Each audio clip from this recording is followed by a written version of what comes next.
Good afternoon, everyone. Welcome to another 4 p.m. Bible study. My name is Jim Schaefer. I'm a retired pastor and Bible teacher. And every week I share a Bible study. Right now, our studies are on Tuesday at 4 p.m.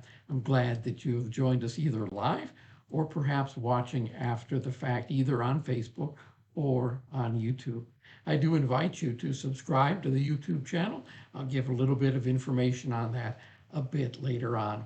We are in the middle of a series entitled Divine Disruption.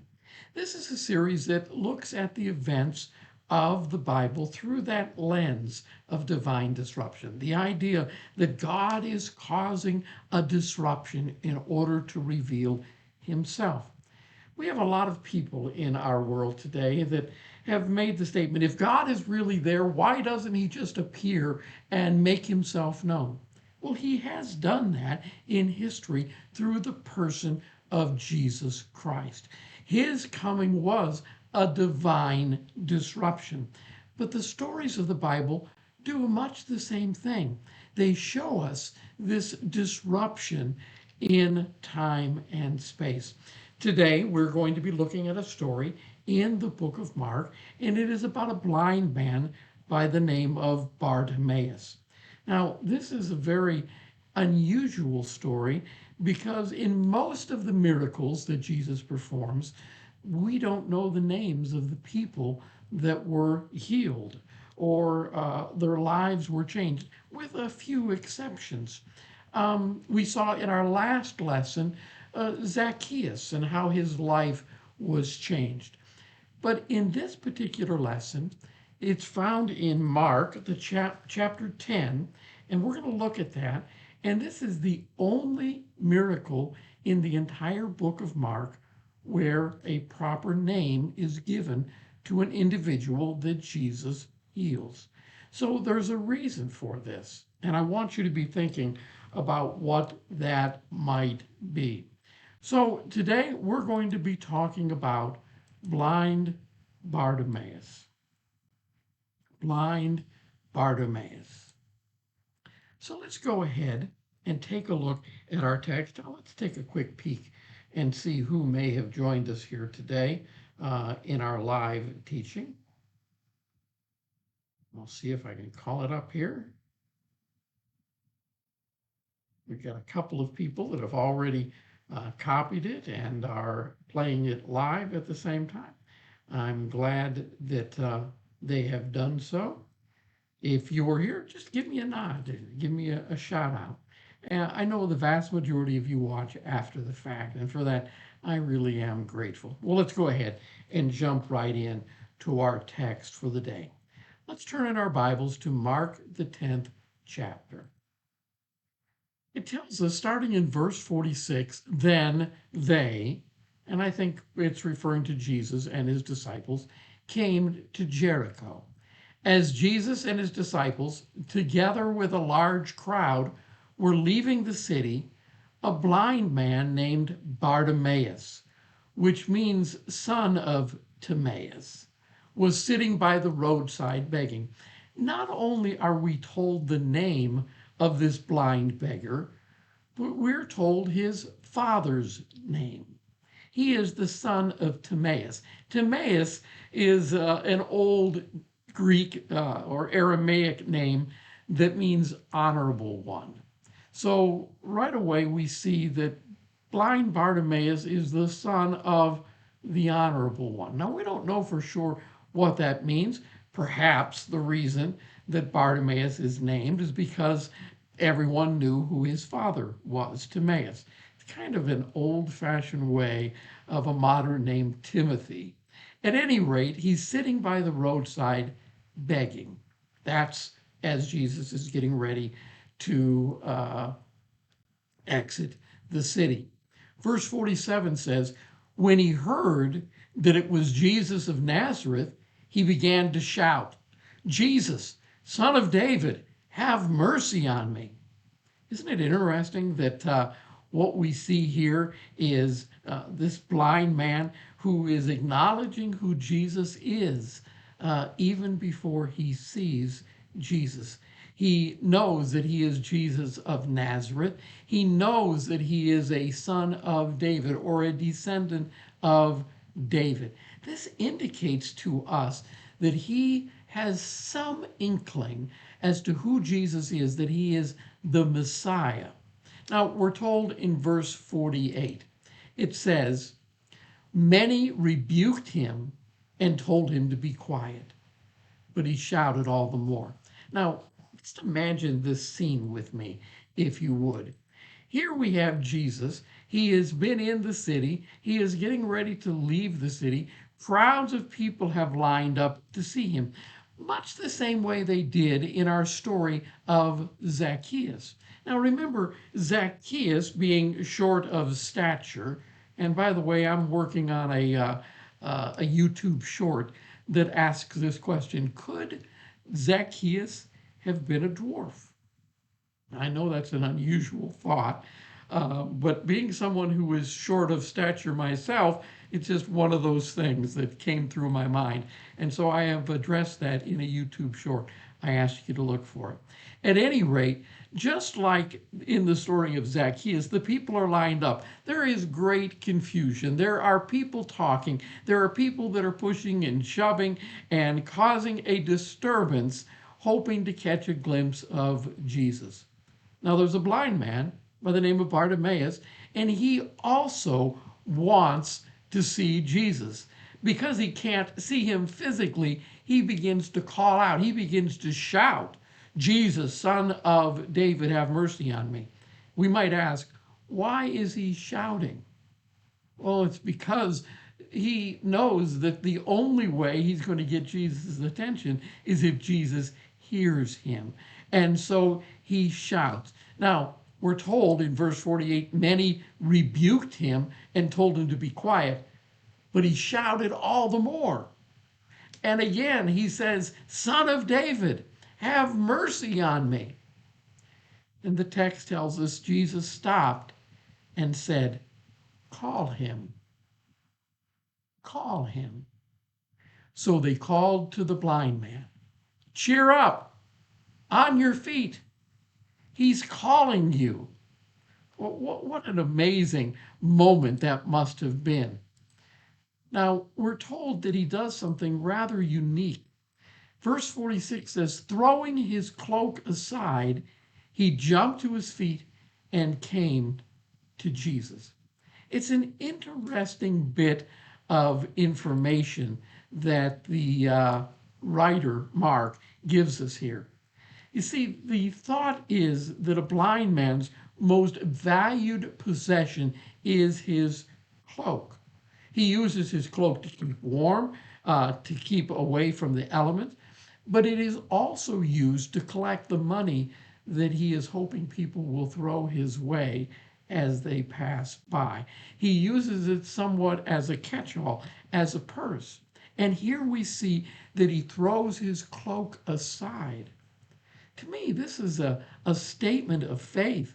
This is a man who says, Jesus has called me. Things aren't going to be the way they were before. He throws his cloak aside, he jumps to his feet, and he comes to Jesus. Now look at what verse 51 says. What do you want me to do for you? Jesus asked him. Sometimes I read the Bible and I wonder, what is Jesus doing? It should be pretty obvious that Bartimaeus is blind. And yet Jesus says, what do you want me to do for you? Jesus is wanting him to state his need. I think he does the same thing for us as well. We don't need to assume that Jesus knows, even though he does. He wants us to ask. So Jesus asked him, and the blind man said, Rabbi, or teacher, I want to see. Verse 52, go, said Jesus, your faith has healed you. Immediately he received his sight and he followed Jesus. So there we have this short little story.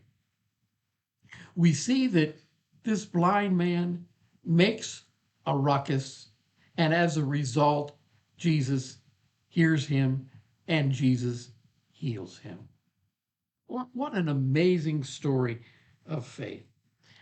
Just to kind of take a pause here and talk for just a few minutes about the author of this particular story. This is a story that is told only, at least in this form, by the gospel writer Mark. Now, according to Christian tradition, the author of this book is a young man by the name of John Mark. We see him associated with the Apostle Paul and with Barnabas. He is sometimes referred to as Mark the Evangelist because he is known for leading people to Jesus Christ. It is thought that Mark might have been the spiritual son of St. Peter. And by that I mean that St. Peter is the one who leads him to Christ initially, and St. Peter disciples him as he grows. It is thought that Mark received much of what he writes from the Apostle Peter. So, in many ways, Mark's gospel is Peter's gospel. All right? Now, let's take a moment to do a quick overview about Mark. We've already talked about who wrote Mark. Mark was written by John Mark, a disciple of Peter. I'm going to show you, however, a passage of scripture in Revelation chapter 4, verses 6 and 7. It's a bit of an overview of the four Gospels. Let's take a look at it. It says, also in the front of the throne, there was what looked like a sea of glass, clear as crystal. In the center, around the throne, all right, this is the throne of God, were four living creatures, and they were covered with eyes in front and in back. Now listen to the description. The first living creature was like a lion.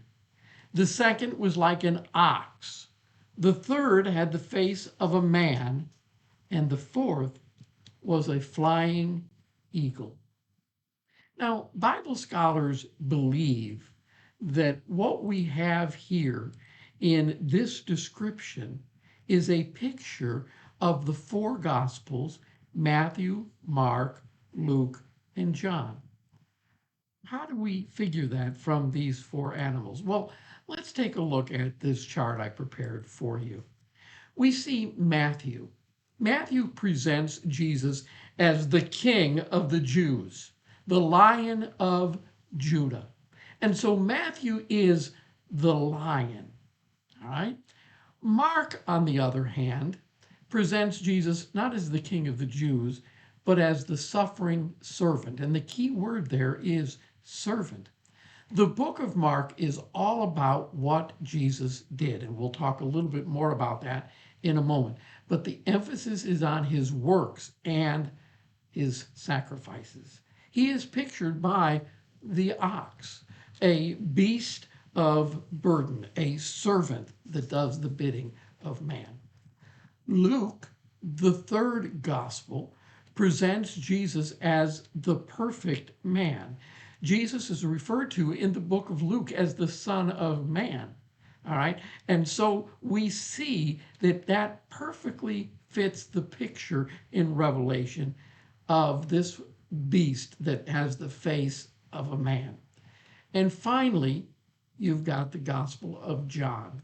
The Gospel of John presents Jesus as the Son of the living God. The emphasis in the book of John is on his deity. It is said that the Gospel of John causes us to see Jesus in all of his glory, soaring through the heavens like an eagle.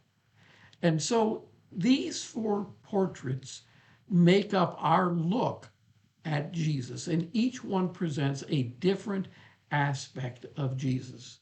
Now, we asked, why Mark, and here's a quick overview. Mark is the second book of the New Testament. It was written by John Mark, who was associated with the Apostle Paul and Barnabas, misspelled that.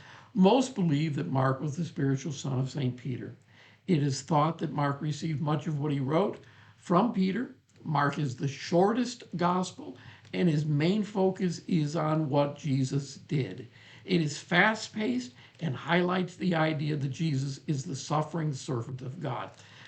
I encourage young people who are just starting a relationship with Jesus Christ to take a look at the book of Mark. You see the word immediately used frequently in the book of Mark. Jesus did this and he immediately did that, and then he did this and then he did that. It's all about what Jesus did. And it's a fast paced account of the life of Christ. So, the question that I want to ask at this point in time is, why does Mark choose to use the name Bartimaeus? Why is the name Bartimaeus mentioned? Let me give you a quick recap of the miracles in the book of Mark. In chapter 1, Jesus drives out an evil spirit, but we don't know the person's name that was delivered. In Mark chapter 1, we also see Peter healing Peter's mother-in-law. Now, Peter's mentioned, and we understand that, but we don't have the name of his mother-in-law, unnamed. In Mark 1, we also see that Jesus heals the sick and the oppressed in Capernaum. Again, none of them are named. In chapter 2, Jesus heals a man with leprosy, but he is unnamed. In chapter 3, Jesus heals a man with a withered hand, but again, he's unnamed. In chapter 3, we also see Jesus healing a great multitude, and again, none of them are named. In Mark 5, the woman with the issue of blood, and she was unnamed. Now, church history has told us what they believe her name was, but it's not mentioned in the text. In chapter 5, we also have the story of Jesus healing Jairus' daughter. And again, we talked about that a while back, and we said, why is Jairus mentioned, but his daughter's name is not mentioned? Again, I think he's providing us a parallel between the daughter, the woman who had the issue of blood, and Jairus' daughter. Both are taking place almost simultaneously.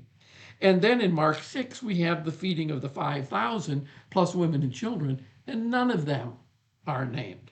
In chapter 6, the woman who is healed by touching Jesus' garment, unnamed. The chapter 7, Jesus heals the Gentile woman's demonized daughter, again unnamed. In Mark 7, a deaf and mute man healed, but no name. They then have the feeding of the 4,000 plus women and children. None are named.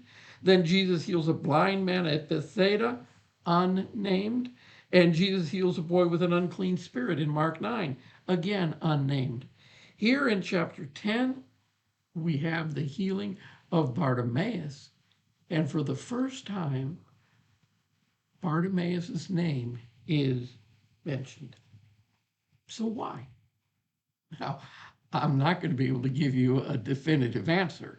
I'll tell you why I think he's named, but I would love to know what you think. If you would, jot in the comments, why do you think the author here, John Mark, mentions Bartimaeus' name? Again, when you take a look at the list of miracles in Mark, to me, this is pretty amazing that we actually have the name of this particular man. There's a reason that he provides us with that. I wonder why. Well, let's look real quickly at what we can learn from this particular story. Number one, seeing who Jesus is. To me, it's fascinating that we have a man who's not able to see, and yet, even before his physical sight is restored, He spiritually sees Jesus. He's calling for him. He refers to him as Jesus of Nazareth. He refers to him as Jesus, the son of David. Now, remember in our last story, Zacchaeus had to climb a tree in order to see Jesus. Here, a blind man is seeing who Jesus is even before the miracle takes place. True faith involves recognizing who Jesus truly is, beyond appearances or circumstances. Even before he's healed, Bartimaeus believes he's the Christ. All right? And again, knowing who Jesus is makes all the difference in the world. He is not just a figure in the Bible. He is not just God in human flesh. He is our God. The second thing that I think we have to learn is this idea of following Jesus. We're told in the text that Bartimaeus immediately follows Jesus after receiving his sight. Now, this is a little different. The vast majority of people that are touched in the Bible simply go on with their lives.